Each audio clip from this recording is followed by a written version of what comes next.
శ్రావణ మాసంలో ఆకుకూరలు తినొద్దు అంటారు. దీని వెనుక శాస్త్రీయ కోణం ఏమిటంటే, హిందూ మతంలో శ్రావణ మాసం చాలా పవిత్రమైనదిగా పరిగణించబడుతుంది. ఈ మాసం అమ్మవార్లకు మాత్రమే కాదు, శివునికి చాలా ప్రీతికరమైనది. అందుకే ఈ నెలలోని సోమవారం శివుని పూజించడానికి చాలా పవిత్రమైనదిగా భావిస్తారు.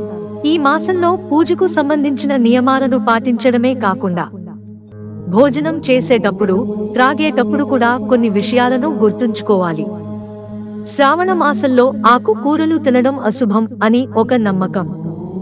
దీని వెనుక శాస్త్రీయ కోణం కూడా దాగుందని అంటారు పెద్దలు. శివుడిని పూజ ప్రాముఖ్యత. పురాణాల ప్రకారం శివుడు శ్రావణ మాసంలో తన అత్తమామల ఇంటికి వెళ్తాడని నమ్మకం. అక్కడ అతనికి గొప్ప వైభవంగా ఘన స్వాగతం పలికి అభిషేకం చేసినట్లు పురాణాల కథనం.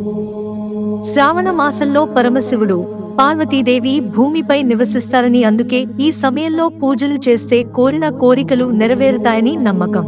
శ్రావణ మాసంలో వీటిని పొరపాటున కూడా తినకండి. శ్రావణ మాసంలో ఆకుకూరలు మాత్రమే కాదు, మరికొన్ని వస్తువులను తినడం కూడా నిషేధించబడింది. మత విశ్వాసాల ప్రకారం పచ్చి పాలు, పెరుగును శివునికి నైవేద్యంగా సమర్పిస్తారు. అందువల్ల పచ్చి పాలతో తయారు చేసిన పదార్థాలను తీసుకోవడం ఈ మాసంలో నిషేధించబడింది. హిందూ మతానికి చెందిన పూజా నియమాల ప్రకారం వెల్లుల్లి, ఉల్లిపాయ వంటి తామసిక ఆహారం తినడం కూడా నిషేధించబడింది. ఆకుకూరలు ఎందుకు తినకూడదంటే, శాస్త్ర నియమాల ప్రకారం శ్రావణ మాసంలో ఆకుకూరలను తినకూడదు. శివునికి ప్రకృతి అంటే చాలా ఇష్టం అని నమ్ముతారు. అటువంటి పరిస్థితిలో ఆకుకూరలను తినడం మంచిది కాదని, శివుడి ఆగ్రహిస్తాడని విశ్వాసం. ఆకుకూరలు తినవద్దు అనడానికి మతపరమైన కారణాలతో పాటు కొన్ని శాస్త్రీయ కారణాలు కూడా ఉన్నాయి. శ్రావణ మాసంలో ఆకుకూరల్లో పిత్తాన్ని పెంచే అంశాలు అధికంగా ఉంటాయి.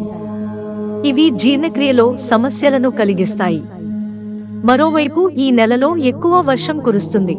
భారీ వర్షం కారణంగా ఆకుకూరల్లో కీటకాలు గుడ్లు పెడతాయి. అటువంటి పరిస్థితిలో ఆకుకూరలు శ్రావణ మాసంలో తినడం మంచిది కాదు, ఆరోగ్యానికి హాని కలిగిస్తాయి కనుక ఈ నియమం పెట్టి ఉంటారు పెద్దలు. మిత్రులారా, ఛానల్ సబ్స్క్రైబ్ చేసుకోవడం మర్చిపోకండి. ధన్యవాదాలు.